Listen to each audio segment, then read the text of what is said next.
ഈ ഹരിതാശ്രമത്തിന്റെ ഒരു പ്രത്യേകതയാണ് ഇതൊക്കെ കേട്ടോ. എല്ലാ സംഭവങ്ങളും ഇവിടെയാണ്. ഒരു സൈഡ് രാജപാളയം ഓടി വരുന്നുണ്ട്. രാജപാളയം നോക്കി പാമ്പിന്റെ മേളിൽ കൂടെ പാമ്പിരുന്ന് അനങ്ങുന്നു. രാജപാളയം അതിന്റെ മേളിൽ കൂടെ ചാടിപ്പോയി.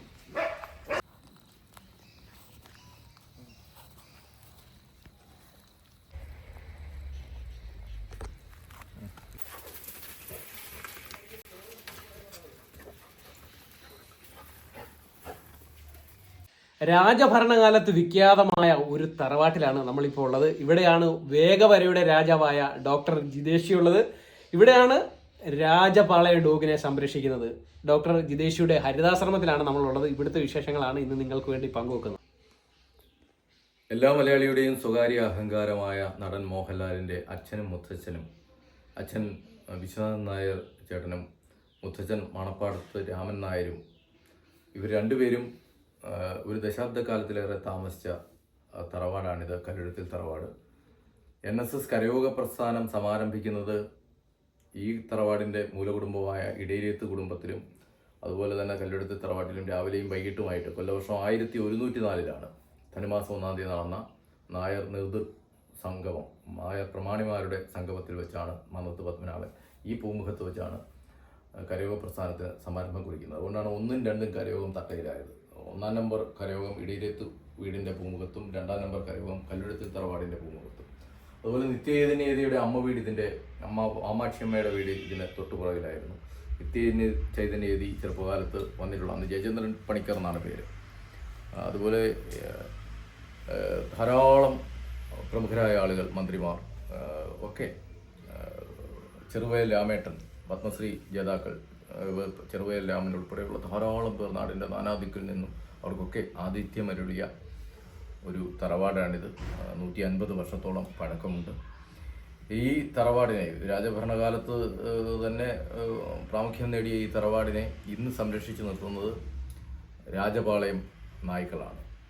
ഏറ്റവും മുന്തിയ ഇനം രാജപാളയം നായ്ക്കളെയാണ് നമ്മൾ ഈ തറവാടിൻ്റെ കാവൽക്കാരായിട്ട് നിയോഗിച്ചിട്ടുള്ളത്.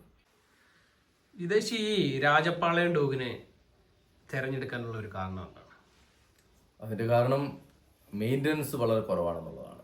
നമ്മളിപ്പോൾ ഒരു ഡോഗിനെ വാങ്ങിച്ചാൽ അതൊരു ബാധ്യതയായിട്ട് മാറും. പല ഫോറിൻ ബ്രീഡ്സിനെ ഒക്കെ വാങ്ങിച്ചു കഴിഞ്ഞാൽ കാര്യം അതിന് അസുഖങ്ങളൊക്കെ ചാടി പിടിക്കും. ഇന്നത്തെ കാലത്താണ് പലതരത്തിലുള്ള അസുഖങ്ങൾ ഡോഗിനുണ്ടാകുന്നു.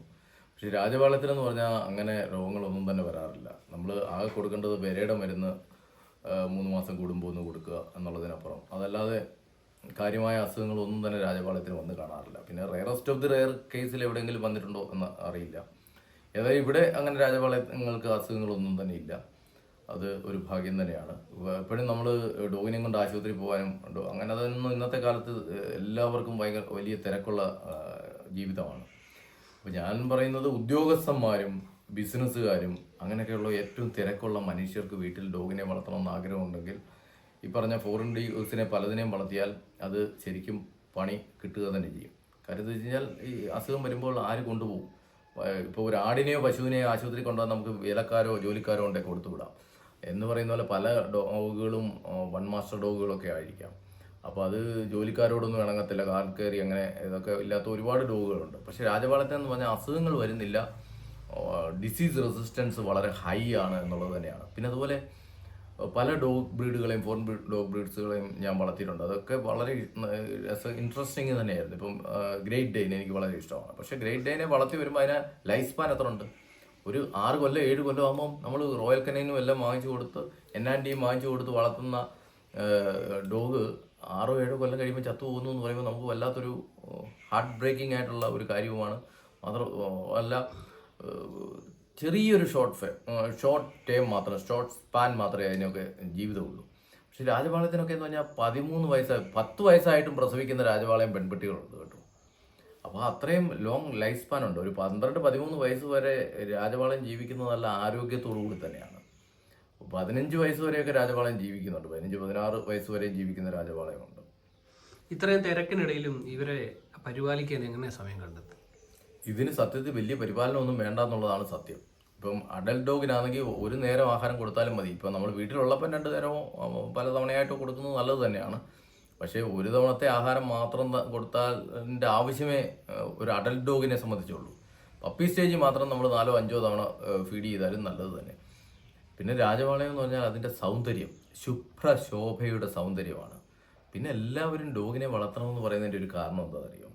നിരുപാധികമായ സ്നേഹത്തിൻ്റെ കാവലാൾ ആരെന്ന് ചോദിച്ചാൽ അതിനൊരു ഉത്തരമേ ഉള്ളൂ, അത് നായ്ക്കളാണ്. നമ്മൾ മഹാഭാരതം വായിക്കുന്നവർക്കറിയാം, മഹാഭാരതം എന്ന് പറഞ്ഞു കഴിഞ്ഞാൽ തുടങ്ങുന്നതും ഒരു നായയുടെ കഥയിൽ നിന്നാണ്, അവസാനിക്കുന്നതും നായയുടെ കഥയിൽ നിന്നാണ്. അവസാനിക്കുന്ന കഥ നമുക്ക് എല്ലാവർക്കും അറിയാവുന്നതാണ്. സ്വർഗാരോഹണ സമയത്ത് യുധിഷ്ഠിരനോടൊപ്പം അവസാനം എല്ലാവരും പോയി, ദ്രൗപദി പോയി, സഹോദരന്മാരെല്ലാം പോയി. പക്ഷേ അവസാനം ഈ നായ മാത്രമേ കൂടെ യാത്ര ചെയ്ത് സ്വർഗാരോഹണത്തിൻ്റെ സമയം വരെ ഉണ്ടായിരുന്നുള്ളൂ. അപ്പോൾ ഇന്ദ്രൻ തേരിൽ വന്നിട്ട് സ്വർഗത്തിലേക്ക് കൂട്ടിക്കൊണ്ടുപോകാനായിട്ട് ചോദിക്കും, നിങ്ങൾക്ക് വരുമെന്ന് പറയുമ്പോൾ ഈ നായയും കൂടി ഇല്ലാത്ത ഒരു സ്വർഗവും എനിക്ക് വേണ്ട. അതിൽ മധുസൂദൻ നായരുടെ കവിത പറയുന്ന പോലെ, അടരുവാൻ വയ്യ നിൻ ഹൃദയത്തിൽ നിന്ന് ഏത് സ്വർഗം വിളിച്ചാലും എന്ന് പറഞ്ഞതുപോലെ ഈ നായയുടെ സ്നേഹത്തിൽ നിന്ന് എനിക്ക് അടരാൻ വയ്യ, എനിക്ക് സ്വർഗമേ വേണ്ട എന്ന് യുധിഷ്ഠിരൻ പറയുന്നതായിട്ട് മഹാഭാരതത്തിലുണ്ട്. എന്ന് പറഞ്ഞാൽ അവനവനേക്കാൾ മറ്റൊന്നിനെ സ്നേഹിക്കുന്ന ഒരു ജന്മം എന്ന് പറയുന്നത് നായയുടെ ജന്മം മാത്രമേ ഉള്ളൂ. ഇപ്പോൾ ഭാര്യയായാലും നമ്മുടെ സഹോദരന്മാരെ ആണെങ്കിലും നമ്മൾ വഴക്ക് പറയുകയോ അടിക്കുകയോ ചെയ്താൽ അവർ പിണങ്ങി പോകും, പിന്നെ സംസാരിക്കത്തുപോലുമില്ല. പക്ഷേ നായയെ നമ്മൾ എത്ര അടി കൊടുത്താലും ഇത്ര സമയം കഴിയുമ്പോഴത്തേ അത് വീണ്ടും നമ്മളെ തിരക്കി വരും. ഒരു നേരം നമ്മൾ ആഹാരം കൊടുത്തിട്ടുണ്ടെങ്കിൽ അത്രയ്ക്ക് നന്ദിയുള്ള വേറെ ഒരു ജീവിയുമില്ല. ആ നന്ദി എന്ന് പറയുന്നത് അതിൻ്റെ ബുദ്ധി തന്നെയാണ്. ബുദ്ധി കൂടുതലുള്ളവർക്കാണ് കൂടുതലും ഗ്രാറ്റിറ്റ്യൂഡ് ഉള്ളത്. ബുദ്ധി കൂടുമ്പോൾ പിന്നെ അതിന് ചില വ്യത്യസ്തമായ കേസുകളും ഉണ്ടാവാം. പക്ഷേ 90% ബൗദ്ധികമായി ഉയരത്തിൽ നിൽക്കുന്നവർക്ക് ഗ്രാറ്റിറ്റ്യൂഡ്, നന്ദി വളരെ കൂടുതലാണെന്നാണ് ശാസ്ത്രലോകം സൈക്കോളജി പഠിച്ചവർ പറയുന്നത്. നായയ്ക്ക് ബുദ്ധി കൂടുതലാണ്. ഇപ്പോൾ പശുവിന് എത്ര തീറ്റ കൊടുത്താലും ചിലപ്പം ഒരു കൊല്ലം കഴിഞ്ഞ് പശു നമ്മളെ കണ്ടിട്ട് തിരിച്ചറിയണമെന്നില്ല. പക്ഷെ നായ എത്ര നാൾ കഴിഞ്ഞാലും നമ്മളെ തിരിച്ചറിയും, ഉടമസ്ഥനെ തിരിച്ചറിയും. ഇപ്പോൾ അത്രത്തോളം സ്നേഹം വേറൊരു ജന്തുവർഗത്തിൽ വേറൊരു ജീവിക്കുമില്ല. ചരിത്രാതീത കാലം മുതൽ മനുഷ്യനെ ആദ്യം കൂട്ടായിട്ടുള്ള ഇരുട്ടിലും കാട്ടിലും എല്ലാം കൂട്ടായിട്ട് നിന്നത് നായയാണ്. അപ്പോൾ ആ നായയെ വളർത്തുന്നതുകൊണ്ടുള്ള പല ഗുണങ്ങളുണ്ട്. അതിൽ ഏറ്റവും പ്രധാന ഗുണമെന്ന് പറഞ്ഞാൽ ഇന്ന് ജനറേഷൻ്റെ കാലഘട്ടമാണ്. 2010-11 കാലഘട്ടത്തിൽ ജനിച്ച കുട്ടികളെ നമ്മൾ ജനറേഷൻ എന്നാണ് പറയുന്നത്, ആൽഫ കിഡ്സ് എന്ന് പറയും. ഈ ആൽഫ കിഡ്സ് എന്ന് പറഞ്ഞാൽ മൊബൈൽ അല്ലെങ്കിൽ ഇൻ്റർനെറ്റ് അതുപോലെ ഇലക്ട്രോണിക് ഗാഡ്ജറ്റ്സ് ഇതിൽ അഡിക്റ്റഡ് ആണ്. ഈ അഡിക്റ്റഡ് ആയ കുട്ടികൾക്ക് ഒരു തന്മയി ഭാവമോ എമ്പതിയോ ഒന്നും ഒക്കെ വളരെ കുറവാണ്. അപ്പം എല്ലാവരും ചിന്തിക്കുന്ന കാര്യം, ഇവരെ എങ്ങനെ ഈ മൊബൈൽ അഡിക്ഷനിൽ നിന്ന് മാറ്റാം. മൊബൈൽ അഡിക്ഷൻ എന്ന് പറയുന്നത് തന്നെ ആൽക്കഹോളിസം പോലെയോ അല്ലെങ്കിൽ ഡ്രഗ് അഡിക്ഷൻ പോലെയോ MDMA അഡിക്ഷൻ പോലെയോ അതിനേക്കാൾ മാരകമായൊരു അഡിക്ഷനാണ്. ആ മാരകമായ അഡിക്ഷനിൽ നിന്ന് ഏറ്റവും വലിയ ലഹരി ഏതാണെന്ന് ചോദിച്ചപ്പോൾ ഒരു വലിയ ചൈൽഡ് സൈക്കോളജിസ്റ്റ് പറഞ്ഞത് MDMAയോ കഞ്ചാവോ ഒന്നുമല്ല, മദ്യമോ ഒന്നുമല്ല. ഏറ്റവും വലിയ ലഹരി എന്ന് പറയുന്നത് ഇപ്പോൾ മൊബൈൽ ലഹരിയാണ്, ഇൻ്റർനെറ്റ് ലഹരിയാണ്. ആ ഇൻ്റർനെറ്റ് ലഹരിയിൽ നിന്ന് പുതിയ തലമുറ തിരിച്ചു കൊണ്ടുവരാനുള്ള ഏറ്റവും സിമ്പിൾ ആയിട്ടുള്ള മാർഗം എന്താണെന്ന്, ഇതിനെല്ലാം പരിപാലിക്കുന്നത് നിരഞ്ജനാണ്. നിരഞ്ജൻ എന്ന 10ാം ക്ലാസ്സുകാരൻ. നിരഞ്ജൻ മോനെ ഇങ്ങോട്ട് നോക്കി. മൊബൈൽ അഡിക്ഷൻ അവന് തീരെയില്ല. കുട്ടികളിൽ മൊബൈൽ അഡിക്ഷനും ഇൻ്റർനെറ്റ് അഡിക്ഷനും ഏറ്റവും വലിയ പ്രശ്നമാണ്. ലോകത്തെ ഇപ്പോഴത്തെ ഏറ്റവും വലിയ ലഹരി എന്ന് പറയുന്നത് ഇൻ്റർനെറ്റ് ലഹരിയാണ്. അപ്പോൾ അതിൽ നിന്ന് കുട്ടികളെ എങ്ങനെ രക്ഷപ്പെടുത്തിയെടുക്കാമെന്നുള്ളതിൻ്റെ ഉത്തരമാണിത്. ഇന്ന് ചൈൽഡ് സൈക്കോളജിസ്റ്റുകളൊക്കെ പറയുന്നത് കുഞ്ഞുങ്ങൾക്ക് പെറ്റ്സിനെ വാങ്ങിച്ചു കൊടുക്കും. അവരിൽ കമ്പാഷനും എംപതിയും ടോളറൻസും അതുപോലെ പേഷ്യൻസും ക്ഷമയും സഹിഷ്ണുതയും ഒക്കെ ഉണ്ടാകും. അപ്പോൾ അതിനുവേണ്ടിയുള്ള നാച്ചുറലായിട്ടുള്ള ഒരു രീതിയാണ് ഇങ്ങനെയുള്ള പെറ്റ്സിനെ സ്കൂളിൽ നിന്ന് വന്നാൽ കുറച്ച് നേരം ഇങ്ങനെ പെറ്റ്സിനോടൊപ്പം ചിലവഴിക്കുക, മാനസികോല്ലാസത്തിന് വേണ്ടി. അപ്പോൾ കുട്ടികളുടെ മാനസികോല്ലാസത്തിന് ഏറ്റവും നല്ലൊരു കാര്യമാണ് ഇങ്ങനെ പെറ്റ്സിനെ പരിപാലിക്കുക എന്ന് പറയുന്നത്. ഇതിൻ്റെ ഒരു പ്രത്യേകത എന്ന് പറഞ്ഞു കഴിഞ്ഞാൽ എല്ലാ ജീവജാലങ്ങളോടും നമ്മൾ പാമ്പിനെയും പശുവിനെയും ഡോഗിനെയും എല്ലാത്തിനെയും വളർത്തുന്നവരാണ്.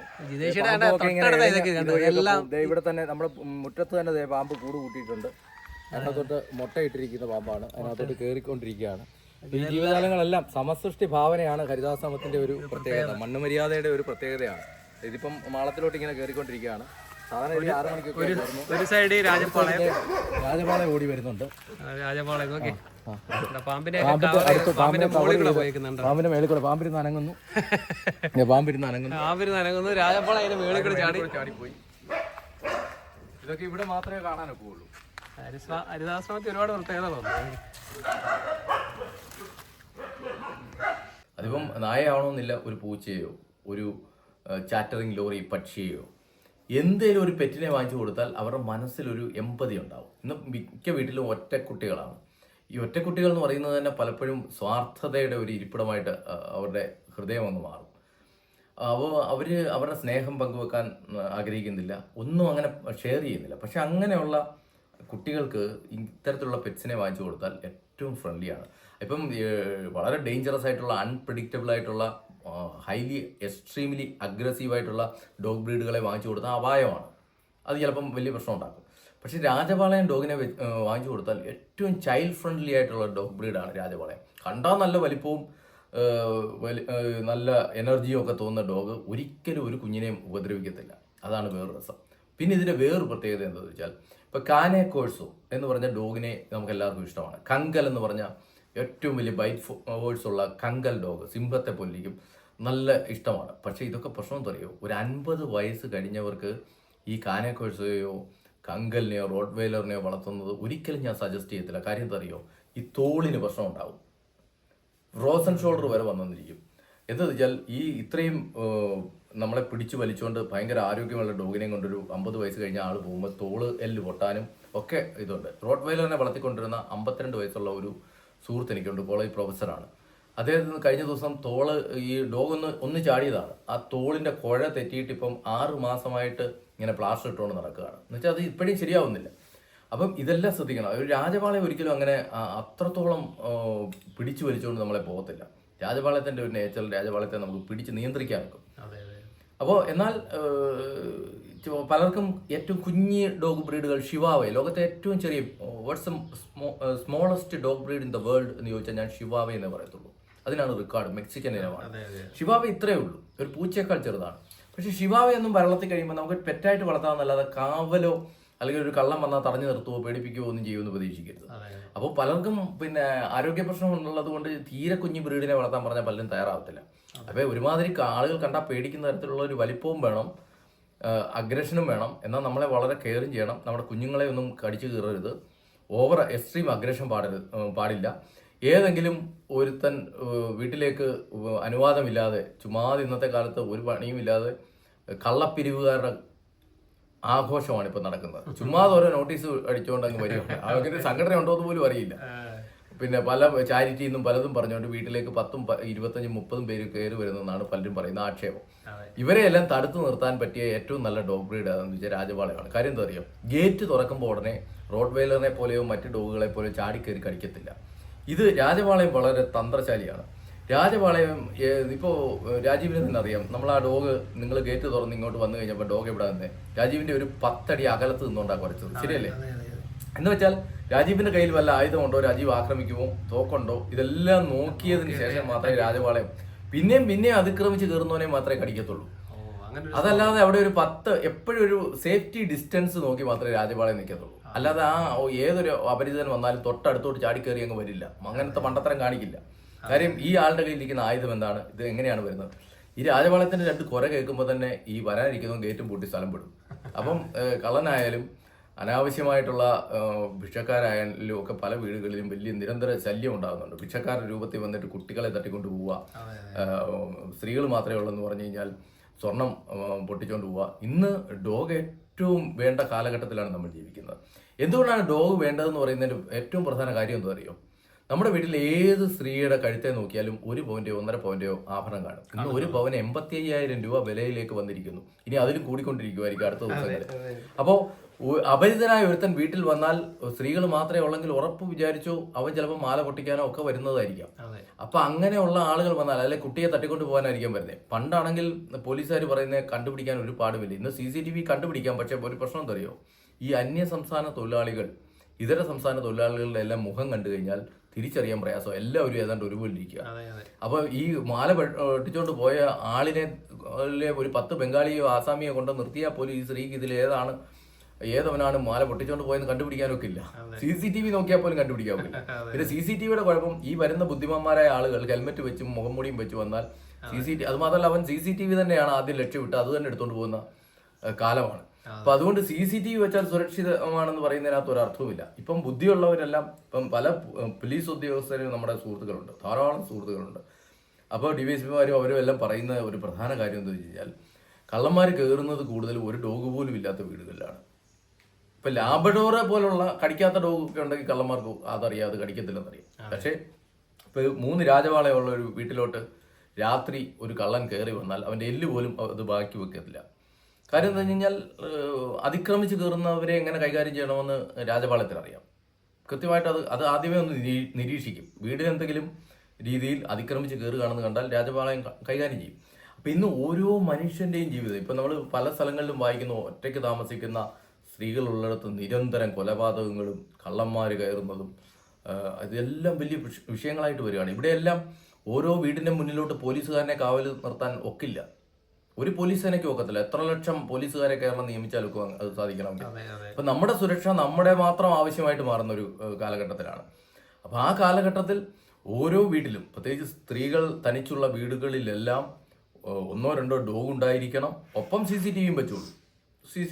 പക്ഷേ CCTVയെ മാത്രം ആശ്രയിച്ചുകൊണ്ട് ഇന്ന് ഒരു സ്ത്രീയും സുരക്ഷിതമായി ജീവിക്കുന്നു എന്ന് നമുക്ക് പറയാൻ കഴിയില്ല. അപ്പോൾ അവിടെയാണ് ഡോഗിനെ വളർത്തുന്നതിൻ്റെ പ്രസക്തി. പിന്നെ രണ്ടാമത് ഡോഗിനെ എന്തിനു വേണം എന്ന് ചോദിച്ചാൽ കേരളത്തിൽ ഇന്ന് നമ്മുടെ കൃഷി മൊത്തം നശിപ്പിക്കുന്ന കാട്ടുപന്നിയാണ്. നമ്മുടെ കാർഷിക സംസ്കാരം തന്നെ കാട്ടുപന്നി തകർത്തിരിക്കുകയാണ്. കാട്ടുപന്നിയെ ക്ഷുദ്രജീവിയാക്കി പ്രഖ്യാപിക്കണമെന്നും ഒക്കെ നിവേദനവുമായിട്ട് നമ്മൾ പുറകെ നടക്കുന്ന കാലം. പക്ഷേ ഈ കാട്ടുപന്നിയെ തടയാൻ ഏറ്റവും നല്ല പോംവഴിയാണ് രാജപാളയം ഡോഗുകൾ. 2-3 രാജപാളയം ഡോഗുകളുണ്ടെങ്കിൽ ഇത് ഹൗണ്ട് ബ്രീഡാണ്. രാജപാളയം ഹൗണ്ട് വേട്ടനായകളാണ്.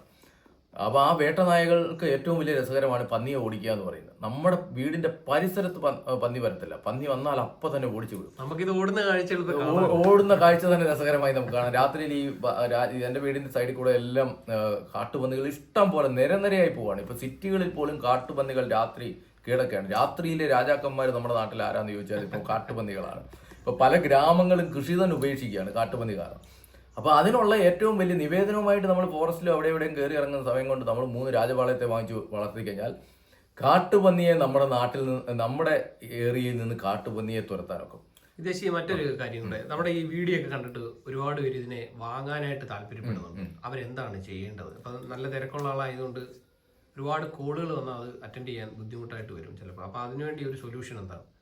ഹരിതാശ്രമം ഒരു മണ്ണുമര്യാദ ഗുരുകുലമാണ്. ഹരിതാശ്രമം ചെയ്യുന്നത് വംശനാശം സംഭവിച്ചിരിക്കുന്ന ഡോഗ് ബ്രീഡുകളെ, ഏറ്റവും മനോഹരമായ ക്വാളിറ്റിയുള്ള ഡോഗ് ബ്രീഡുകളെ എങ്ങനെ സംരക്ഷിക്കാമെന്നുള്ളതാണ്. സേവ് രാജപാളയം പ്രോജക്റ്റാണ് ഡിൻഡിൽ സ്പീഷീസിനെ സംരക്ഷിക്കുന്നതിൻ്റെ ഭാഗമായി ഈ കഴിഞ്ഞ ഏതാനും വർഷങ്ങളായി ഹരിതാശ്രമം മണ്ണുമര്യാദ പാരിസ്ഥിതിക ഗുരുകുലം ഏറ്റെടുത്ത് നടപ്പാക്കുന്നത്.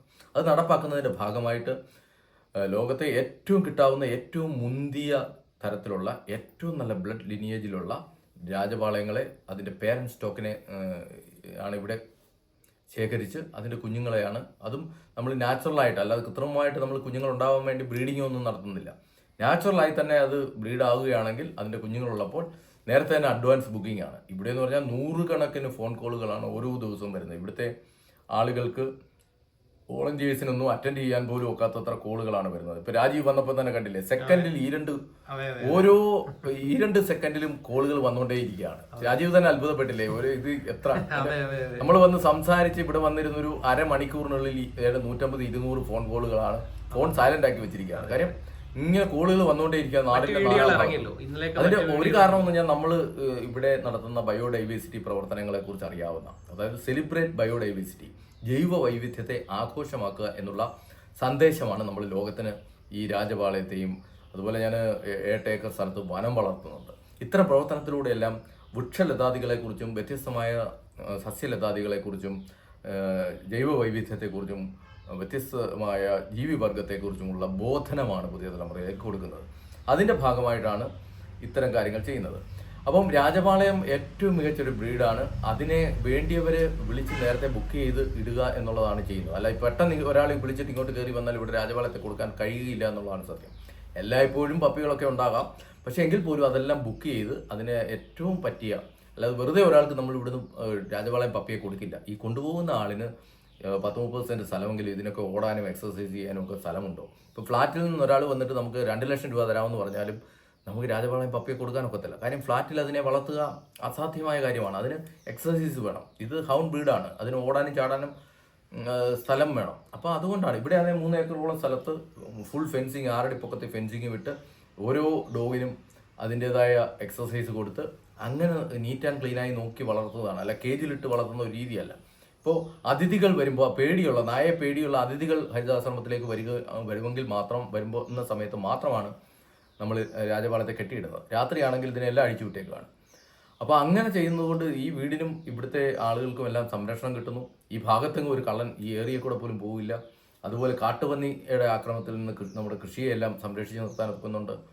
ഇതെല്ലാമാണ് ഇതുകൊണ്ടുള്ള ഗുണമായിട്ട് വരുന്നത്. വാട്സാപ്പ് മെസ്സേജ് അയക്കുക അല്ലേ? വാട്സാപ്പ് മെസ്സേജ് അയക്കുകയാണ് നല്ലത്. മെസ്സേജ് നൂറുകണക്കിന്, ഞാൻ പറഞ്ഞല്ലോ, നൂറുകണക്കിന് മെസ്സേജുകളാണ് വരുന്നത്. ഏതായാലും അതിന് ഒരാഴ്ചക്കുള്ളിലെങ്കിലും മറുപടി കിട്ടും. കാര്യം അത്രത്തോളം അത് പരിശോധിക്കാൻ ഒക്കുന്നതിനും അപ്പുറത്തേക്കുള്ള മെസ്സേജുകളാണ് വരുന്നത്. അപ്പോൾ പെട്ടെന്ന് രാജപാളയത്തെ കിട്ടുക എന്ന് പറഞ്ഞാൽ ഇപ്പോൾ അത്ര എന്താണ് നമുക്ക് അങ്ങനെ കൊടുക്കാൻ ഇഷ്ടംപോലെ പപ്പിയുണ്ട്. ഇപ്പം ഈ ലിറ്ററിലും 8 പപ്പിയോളം ഉണ്ട്. പിന്നെ ഇതിൽ നമ്മളൊന്ന് മനസ്സിലാക്കേണ്ടത് ഒരു തെരുവ് നായ പോലും രാജപാളയത്തിൻ്റെതില്ല. കാര്യം എന്താ? നിങ്ങൾ എവിടെയെങ്കിലും നോക്കിക്കോളൂ, എവിടെയെങ്കിലും ഒരു തെരുവ് നായായിട്ട് പ്യൂർ വൈറ്റ് ഒറിജിനൽ രാജപാളയം നടപ്പുണ്ട്. രാജപാളയം അത്ര അമൂല്യമായ സാധനമാണ്. രത്നം ആരെങ്കിലും വഴിയിലോട്ട് വലിച്ചെറിയും എന്ന് പറയുന്ന പോലെയാണ്.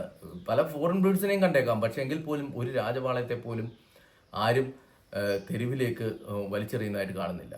ഇത് ഞാൻ പറയുമ്പോൾ ചില ഫോറിൻ ബ്രീഡേഴ്സിന് നമ്മളോട് സ്വാഭാവികമായും ചില വിരോധം തോന്നിയെന്നിരിക്കും. പക്ഷേ ഞാൻ ഫോറിൻ ബ്രീഡ്സിനൊന്നും എതിരല്ല, അങ്ങനെയുള്ള ബ്രീഡേഴ്സിനും ഞാൻ എതിരല്ല. പക്ഷേ യാഥാർത്ഥ്യം തന്നെയാണ്. കാര്യം എന്താ വെച്ചാൽ ഫോറിൻ ബ്രീഡ്സിനെ എല്ലാം നമ്മൾ വളർത്തി നോക്കുമ്പോൾ ഇതിന് ഈ അസുഖങ്ങളും ഇങ്ങനെയൊക്കെ വന്നു കഴിയുമ്പോൾ നമ്മുടെ നാട്ടിൽ അതിൻ്റെ പ്രസവം എടുക്കുമ്പം രാത്രികാലത്ത് വെറ്റിനറി ഹോസ്പിറ്റലുകൾ കൊല്ലത്തൊക്കെ ഉള്ളൂ.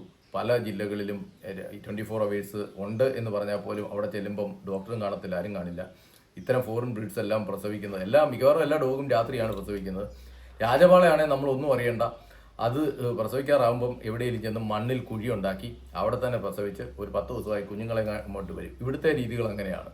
അല്ലാതെ നമ്മളതിന് വലിയ കെയറൊന്നും കൊടുക്കുന്നില്ല. പിന്നെ അപൂർവമായിട്ട് ഏതെങ്കിലും ഒരു ഡോഗിന് എന്തെങ്കിലും അസുഖമോ വല്ലതും വന്നാൽ അത് 100 ഡോഗിൽ ഒരെണ്ണത്തിനോ അല്ലെ 1000 ഡോഗിൽ ഒരെണ്ണത്തിനോ ആയിരിക്കും സംഭവിക്കുന്നത്. പക്ഷേ ഫോറിൻ ബ്രീഡ്സിന് അങ്ങനെയല്ല. ഇപ്പം ഫോറിൻ ബ്രീഡ്സിനെ വളർത്തി കഴിഞ്ഞാൽ അതിൻ്റെ ലിറ്റർ ആകുന്ന സമയത്ത് ഉറക്കളച്ച് 24 മണിക്കൂറും കാവലിരുന്നൊക്കെ ആയിരിക്കും ലിറ്റർ എടുക്കുന്നത്. നിങ്ങൾ ഫോറിൻ ബ്രീഡേഴ്സ് ഉള്ളവരാണെങ്കിൽ അവർക്കറിയാം. പിന്നെ ഡോക്ടറെ വിളിച്ചാൽ രാത്രി കിട്ടുമോ? ഇല്ല. ഹോസ്പിറ്റലിൽ പോകണമെങ്കിൽ ഹോസ്പിറ്റലിൽ ചെന്നാൽ അവിടെ 24 hours എന്ന് എഴുതി വെച്ചിരിക്കുന്നതല്ലാതെ പലയിടത്തും അതില്ല എന്നുള്ളത് അനുഭവസ്ഥർക്ക് മനസ്സിലാകുന്ന കാര്യമാണ്. അപ്പോൾ ഈ ഒരു സാഹചര്യങ്ങളിലൊക്കെ നമ്മൾ എന്തിനാണ് നമ്മൾ ഈ ഫോറിൻ ബ്രീഡ്സിൻ്റെ പുറകെ നടക്കുന്നത്? ഇപ്പോൾ തന്നെ ബോർഡർ സെക്യൂരിറ്റി ഫോഴ്സിലും ഇന്ത്യൻ ആർമിയിലും അതുപോലെ പ്രധാനമന്ത്രിയുടെ സുരക്ഷാ സേനയിലും എല്ലാം ഇൻഡിജീനിയസ് ബ്രീഡ്സിനെ എടുത്തിരിക്കുക. ഇൻഡിജീനിയസ് ബ്രീഡ്സാണ് ഏറ്റവും നല്ലതെന്ന് നമ്മുടെ പ്രധാനമന്ത്രി തന്നെ പറഞ്ഞിരിക്കുന്നു.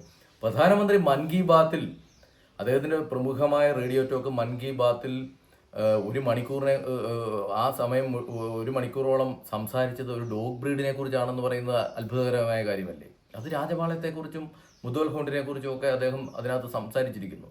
അപ്പോൾ അത് നിസ്സാര കാര്യമല്ല. രാജ്യത്തിൻ്റെ പ്രധാനമന്ത്രി പോലും ഈ ഡോഗ് ബ്രീഡിനെ കുറിച്ച് ശ്രദ്ധിക്കുന്നു. അദ്ദേഹം തന്നെ ചോദിക്കുന്നതാണ്, ഫോറിൻ ബ്രീഡ്സിനെ എന്തിനാണ് വളർത്തുന്നത്? നമുക്ക് ഇൻഡിജീനിയസ് ആയിട്ടുള്ള തദ്ദേശീയമായ ഏറ്റവും സൗന്ദര്യമുള്ള രാജപാളയം പോലെയുള്ള ഡോഗ് ബ്രീഡുകളെ വളർത്തിക്കൂടെ എന്നാണ് ചോദിക്കുന്നത്. അപ്പോൾ ഇത് തന്നെ നമ്മൾ ഡോഗിനെ സെലക്ട് ചെയ്യുമ്പോൾ ഏതിനെ സെലക്ട് ചെയ്യണം എന്നെല്ലാവരും ചിന്തിക്കേണ്ട കാലഘട്ടമാണ്. അപ്പോൾ രോഗം വരുന്ന ഡോഗിനെയും കൊണ്ട് ദിവസവും ആശുപത്രിയിൽ പോവുകയാണെങ്കിൽ ഡോഗിനെ വളർത്തുക എന്ന് പറയുന്നത് ദുസ്വപ്നമായി ആളുകൾക്ക് മാറും. അപ്പം നമ്മൾ സ്നേഹത്തിനും നമുക്ക് റിലാക്സ് ചെയ്യാനും വേണ്ടി ഒരു ഡോഗിനെ വളർത്തിയിട്ട് ദിവസവും അതിനെ ആശുപത്രിയിൽ കൊണ്ടുപോയി ദിവസമുള്ള അസുഖത്തിനെല്ലാം ചികിത്സയും കൊടുത്ത് കയ്യിലെ കാശും കളയാൻ ആർക്കാണ് താല്പര്യം? അപ്പോൾ അതുകൊണ്ട് അങ്ങനെയുള്ള ഏടാകൂടമാക്കി ഒരു ഡോഗ് വളർത്തൽ മാറ്റാതിരിക്കാൻ വേണ്ടിയാണ് നമ്മൾ പറയുന്ന രാജപാളയം ഏറ്റവും നല്ല ഡോഗ് ബ്രീഡാണ്. ഇത് അനുഭവത്തിൽ നിന്ന് പറയുന്നതാണ്. എനിക്ക് 50 വയസ്സ് കഴിഞ്ഞു. ഇത്രയും കാലത്തിനിടയിൽ നിരവധി ഡോഗ് ബ്രീഡുകളെ വളർത്തിയുള്ള അനുഭവത്തിൽ നിന്നാണ് ഞാൻ പറയുന്നത്. പിന്നെ എക്സ്ട്രീം ടെമ്പറുള്ള ഡോഗിനെ ഒന്നും നമ്മുടെ നാട്ടിൽ വളർത്തേണ്ട ആവശ്യമില്ല. കാര്യം ഇത് പിന്നെ ജമ്മു കാശ്മീരല്ല. തീവ്രവാദികൾ പെട്ടെന്ന് നമ്മുടെ വീട്ടിലോട്ട് കയറി തോക്കെടുത്ത് വെടിവെക്കുന്ന സ്ഥലമല്ല. അപ്പോൾ ഇവിടെ എന്ന് പറഞ്ഞാൽ കള്ളന്മാർ വന്നാലും ആര് വന്നാലും കടിച്ചു കീറി എല്ലും കഷ്ണമാക്കേണ്ട കാര്യമില്ല, ഒന്ന് പേടിപ്പിച്ച് നിർത്തിയാൽ മതി. അപ്പോൾ രാജപാളയം ആദ്യമേ ചെയ്യുന്നത് അതിക്രമിച്ച് ആര് കയറുന്നോ അവനെ ഒന്ന് പേടിപ്പിച്ച് ആട്ടി അകറ്റി വിടുന്ന കാര്യം മാത്രമേ രാജപാളയം ചിന്തിക്കുന്നുള്ളൂ. അത് ബുദ്ധിയുള്ള ഇൻഡിപെൻഡൻ്റ് ആയിട്ടുള്ള ഡോഗ് ബ്രീഡാണ്, ചിന്താശേഷിയുള്ളതാണ്. അല്ലാതെ ഗേറ്റ് തുറക്കുമ്പോൾ ഉടനെ ആളിനെ കടിച്ച് കീറി കഴിഞ്ഞാൽ ഇപ്പോഴത്തെ നിയമങ്ങൾ വേറെയാണ്. അങ്ങനത്തെ ഡോഗുകളെ വീട്ടിൽ വളർത്തിയാൽ ആ ഉടമസ്ഥൻ പലതരത്തിലുള്ള നിയമ പ്രശ്നങ്ങളും അഭിമുഖീകരിക്കേണ്ടിയും വരും. അതുകൊണ്ട് എല്ലാ വീടുകളിലും ഡോഗിനെ വളർത്തണം. പക്ഷെ വളർത്തുന്നത് കടിച്ചു കീറുന്നതിനെയല്ല പേടിപ്പിച്ച് നിർത്തുന്നതിനെ മാത്രം വളർത്തേണ്ട ആവശ്യമേ കേരളത്തിൻ്റെ സാഹചര്യത്തിൽ, ഇത്രയും ഡെൻസിറ്റി ഓഫ് പോപ്പുലേഷനുള്ള കേരളം പോലൊരു സംസ്ഥാനത്തിൻ്റെ സാഹചര്യത്തിൽ അതിൻ്റെ മാത്രം ആവശ്യമേ ഉള്ളൂ. മറ്റൊരു സ്ഥലമായിരുന്നെങ്കിൽ, ഞാൻ കശ്മീരിലായിരുന്നെങ്കിൽ ഞാൻ പറയും റോട്ട് വെല്ലറിനെ വളർത്തു, അല്ലെങ്കിൽ ബെൽജിയം മാൽനോയ്സിനെ വളർത്തു, അതല്ലെങ്കിൽ കാനക്കോഴ്സെ വളർത്തു എന്ന് തന്നെ ഞാൻ സജസ്റ്റ് ചെയ്തേനെ. കാര്യം എക്സ്ട്രീമായിട്ടുള്ള അഗ്രഷൻ ഉള്ളതിനെ ആവശ്യമായിരിക്കാം. അല്ലെങ്കിൽ നിങ്ങൾ യമൻ്റെ തലസ്ഥാനമായ സനയിലാണ് താമസിക്കുന്നതെങ്കിൽ ഞാൻ പറയും എക്സ്ട്രീം ടെമ്പറുള്ള വയലൻസ് ഉള്ള തരത്തിലുള്ള ഡോഗിനെ വളർത്തു എന്ന് പറയും. പക്ഷേ ഇപ്പം നമ്മൾ പലസ്തീൻ ഗാസയിലാണ് താമസിക്കുന്നതെങ്കിൽ ഞാനിത് തന്നെ പറയും. പക്ഷേ കേരളത്തിൽ താമസിക്കുന്ന ഒരാളെ സംബന്ധിച്ച് ഡോഗിനെ വളർത്തുമ്പോൾ ഏറ്റവും നല്ല ഏത് എന്നുള്ളത് വളരെ ചിന്തിച്ച് തിരഞ്ഞെടുക്കേണ്ടതാണ്. പിന്നെ രാജപാളയത്തിന് സ്മെല്ലൊട്ടുമില്ല, ഡോഗിൻ്റെതായ സ്മെല്ലില്ല. ഏത് ചള്ളയിലോ ഏത് മഴയത്തോ പോയി ചാടിയിട്ട് വന്നാലും 1/2 മണിക്കൂർ കഴിയുമ്പോൾ നമ്മൾ കുളിപ്പിക്കേണ്ട കാര്യമില്ല.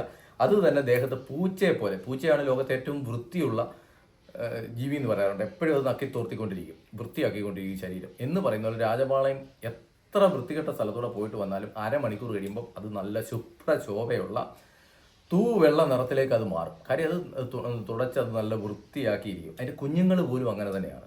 അപ്പം വൃത്തിയുള്ള ഡോഗാണ് രാജപാളയം എന്ന് പറയുന്നത്. സൗന്ദര്യമുള്ള ഡോഗാണ്, രോഗപ്രതിരോധ ശേഷിയുള്ള ഡോഗാണ്, നല്ല കെയർ, ഉടമസ്ഥനോട് നല്ല കെയറുള്ള ഡോഗാണ്, അതുപോലെ നല്ല കമ്പാനിയനാണ്, ഒപ്പം ഏറ്റവും നല്ല ഗാർഡിങ് ആണ്. അപ്പോൾ ഇങ്ങനെയുള്ള എല്ലാ പർപ്പസും ഒരു ഡോഗിൽ ഒരുമിച്ച് നിൽക്കുന്നുണ്ടെങ്കിൽ അത് രാജപാളയം തന്നെയാണ്. പിന്നെ ലൈഫ് സ്പാൻ നോക്കിയാൽ 14-15 വർഷം വരെ ജീവിക്കുന്ന ഡോഗ് കൂടിയാണ്. അപ്പോൾ രോഗങ്ങളൊന്നും ഇല്ലാതെ 14-15 വർഷം നമുക്ക് വളർത്താവുന്ന ഒരു ഡോഗ് എന്ന നിലയിലാണ് രാജപാളയത്തെ നമ്മൾ സജസ്റ്റ് ചെയ്യുന്നത്. പക്ഷേ തുടക്കത്തിൽ രാജപാളയത്തെ വാങ്ങിക്കുന്നതിന് ഇച്ചിരി നല്ല വില കൊടുത്ത് വാങ്ങിക്കുന്നതാണ് എപ്പോഴും നല്ലത്. പിന്നെ രാജപാളയത്തിൻ്റെ ഡ്യൂപ്ലിക്കേറ്റിനൊക്കെ വളരെ വില കുറച്ച് എവിടെയെങ്കിലും കിട്ടും. പക്ഷേ അതിനെ വാങ്ങിച്ചുകൊണ്ട് വന്നാൽ ഒറിജിനൽ ആവണമെന്ന് യാതൊരു നിർബന്ധവുമില്ല. നല്ല ക്വാളിറ്റി ഉള്ളതിന് എപ്പോഴും നല്ല വിലയുണ്ടാവും. അതിപ്പോൾ പശു ആയിക്കോട്ടെ, ആടായിക്കോട്ടെ, ഡോഗ് ആയിക്കോട്ടെ, സിംഹം ആയിക്കോട്ടെ, എന്തുവാണെന്ന് പറഞ്ഞാലും ക്വാളിറ്റിക്ക്, അതിപ്പം വീട് വാങ്ങിക്കാനായാലും സ്ഥലം വാങ്ങിക്കാനാണെങ്കിലും ക്വാളിറ്റി ഉള്ളതിന് എപ്പോഴും വില കൂടുതലായിരിക്കും. അതെല്ലാവരും മനസ്സിൽ കരുതേണ്ട ഒരു കാര്യമാണ്. രാജപാളയം വില കുറച്ച് കിട്ടുന്നു എന്ന് പറയുമ്പോൾ അതിനനുസരിച്ചുള്ള ക്വാളിറ്റി ഉണ്ടാകത്തുള്ളൂ. വില കൂടുതലാകുമ്പോൾ അതിനനുസരിച്ചുള്ള ക്വാളിറ്റി ഉണ്ടാവും. ഇപ്പോൾ ജർമ്മൻ ഷെപ്പേർഡ് എന്ന് പറയുന്നത് 2 ലക്ഷത്തിൻ്റെ ജർമ്മൻ ഷെപ്പേർഡും ഉണ്ട്, 2000 രൂപയുടെ ജർമ്മൻ ഷെപ്പേർഡും കിട്ടും. അപ്പം 2000 രൂപയുടെ ജർമ്മൻ ഷെപ്പേർഡിനെ വാങ്ങിക്കണോ 2 ലക്ഷത്തിൻ്റെ ജർമ്മൻ ഷെപ്പേർഡിനെ വാങ്ങിക്കണോ എന്നുള്ളത് അവരവൻ്റെ പോക്കറ്റിൻ്റെ കനം ഉപയോഗിച്ചും കനം അനുസരിച്ചും എത്രത്തോളം ക്വാളിറ്റി നിങ്ങൾക്ക് വേണം എന്നുള്ളതനുസരിച്ചും അത് കസ്റ്റമർ തീരുമാനിക്കേണ്ട കാര്യമാണ്. അപ്പോൾ ഇവിടെ ഏതായാലും ഒരു ബ്രീഡിംഗ് സ്ഥലമല്ല, ഇതൊരു ജൈവ വൈവിധ്യ സംരക്ഷണ കേന്ദ്രമാണ്. അത്തരം ജൈവ വൈവിധ്യ ഗവേഷണവും പുതിയ തലമുറയിലേക്ക് വ്യത്യസ്തമായ ഇത്തരത്തിലുള്ള ജീവിവർഗത്തെ കുറിച്ചുള്ള അറിവ് ഇൻകൽക്കേറ്റ് ചെയ്യുക, ഊട്ടി ഉറപ്പിക്കുക, മണ്ണുമര്യാദയും പ്രകൃതി സംരക്ഷണവും സഹജീവി സ്നേഹവും കോ എക്സിസ്റ്റൻസും ഒക്കെ പുതിയ തലമുറയിലേക്ക് ഊട്ടി ഉറപ്പിക്കാനുള്ള ഒരു ഇടമാണ്. അപ്പോൾ പലരും ചോദിക്കും ഇത്രയും കാര്യങ്ങളൊക്കെ പറഞ്ഞല്ലോ, എന്നാൽ കുറേ എണ്ണത്തിനെ ഫ്രീ ആയിട്ട് കൊടുക്കുമെന്ന് ചോദിക്കും. ഫ്രീ ആയിട്ട് കൊടുക്കുന്നതിന് യാതൊരു വിലയും നമ്മൾ കൽപ്പിക്കുന്നില്ല. ഫ്രീ ആയിട്ട് പുസ്തകം കൊടുത്താൽ അത് വായിക്കത്തില്ല. ഫ്രീ ആയിട്ട് എന്ത് കൊടുത്തോ അതിന് യാതൊരു വിലയില്ല. നമ്മൾ ഫ്രീ ആയിട്ട് ഒരു പൂച്ചക്കുട്ടിയെ കൊടുത്താൽ ആ പൂച്ചക്കുട്ടി ഒരാഴ്ച കഴിയുമ്പം ആ ആൾ ഇത് കൊള്ളത്തില്ല, മാന്തുന്നു എന്ന് പറഞ്ഞ് വഴിയിൽ എടുത്ത് കളയും. അപ്പോൾ അതുകൊണ്ട് അതിനൊരു വാല്യൂ ഉണ്ട്, രാജപാളയത്തിനൊരു വാല്യൂ ഉണ്ട്. ആ വാല്യൂ ഹരിതാശ്രമം, ആ വാല്യൂ വാങ്ങി മാത്രമേ ഇപ്പോൾ ഹരിതാശ്രമം കൊടുക്കുകയുള്ളൂ. അതിൻ്റെ ഉത്തരം അതാണ്. മണ്ണുമര്യാദയുടെ പ്രചാരകനും ജൈവ വൈവിധ്യ സംരക്ഷകനുമായ ഡോക്ടർ ജിതേഷ്, അദ്ദേഹത്തിൻ്റെ വിലപ്പെട്ട സമയം ഈ ഒരു ബ്രീഡിനെ കുറിച്ച് നമുക്ക് നല്ല കാര്യങ്ങൾ പറഞ്ഞു തന്നിട്ടുണ്ട്. ഒരുപാട് സമയം അദ്ദേഹം നമുക്ക് വേണ്ടി ചെലവഴിച്ചു. അതിന് നമ്മുടെ ചാനലിൽ പ്രത്യേകം നന്ദി അറിയിക്കുകയാണ്. അപ്പോൾ വീഡിയോ പരമാവധി ഷെയർ ചെയ്യുക. ഈ ബ്രീഡിനെ കുറിച്ച് വളരെ വിശദമായിട്ട് അറിയാൻ സാധിക്കും. അതാണ് രാജപാളയം ഡോഗ്. വീഡിയോ പരമാവധി ഷെയർ ചെയ്യുകയും നിങ്ങളുടെ വിലപ്പെട്ട അഭിപ്രായങ്ങൾ കമൻറ്റിലൂടെ രേഖപ്പെടുത്തുകയും ചെയ്യുക. അടുത്ത വീഡിയോയുമായി കാണാം. എല്ലാവർക്കും നന്ദി, നമസ്കാരം.